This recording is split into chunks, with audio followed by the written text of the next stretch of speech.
தமிழகம் எங்கும் கிளைகள் கொண்ட Annamal institute of hotel management and hospital management படிப்பில் சேர்வதற்கான அட்மிஷன் நடைபெறுகிறது.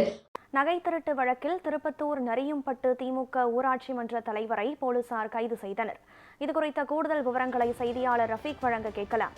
வணக்கம் ரஃபீக், இந்த நகை திருட்டு சம்பவத்தினுடைய பின்னணி என்ன? இந்த வழக்கு கடந்து வந்த பாதை என்ன? தற்போது ஊராட்சி மன்ற தலைவர் கைது செய்யப்பட்டிருக்கிறார். அவரிடம் நடத்தப்பட்ட விசாரணை குறித்த விவரங்களை பதிவு செய்யுங்கள்.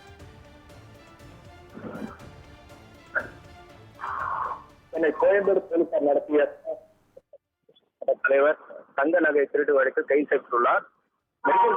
நெற்குன்றத்தைச் சேர்ந்த வரலட்சுமி 50 வயது மதிக்கத்தக்க பெண்மணி கடந்த ஜூலை மாதம் 14ஆம் தேதி காஞ்சிபுரத்தில் இருந்து தனது உறவினர் வீட்டுக்கு சென்னை வந்தடைந்த நிலையில் கோயம்பேடு பேருந்து நிலையத்திலிருந்து வெங்காய மண்டி அருகே இறங்கியுள்ளார். தற்போது எதிர்பாராத விதமாக ஒரு பெண்மணி தன்னிடம் பேச்சுவார்த்தை கொடுக்கையில் வீட்டிற்கு அதன் பிறகு அழைச்சி போக்காக விட்ட நிலையில் வீட்டிற்கு சென்று பையை திறந்து பார்க்கும்போது 4 சவரம் தங்க நகைகள் காணாமல் போனது அதிர்ச்சி அடைந்த நிலையில் அருகாமையில் இருக்கக்கூடிய கேட்டன் கோயம்பேடு காவல் நிலையத்தில் புகார் அளித்துள்ளார்.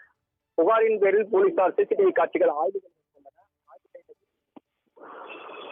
திருப்பத்தூர் மாவட்ட நரியும்பட்டு ஊராட்சி மன்ற தலைவர் பாரதி என்பதும் அவர் தொடர்புடைய சிசிடிவி காட்சிகள் அந்த இதழ் காட்சிகள் பதிவான நிலையில் மேலும் சம்பந்தப்பட்ட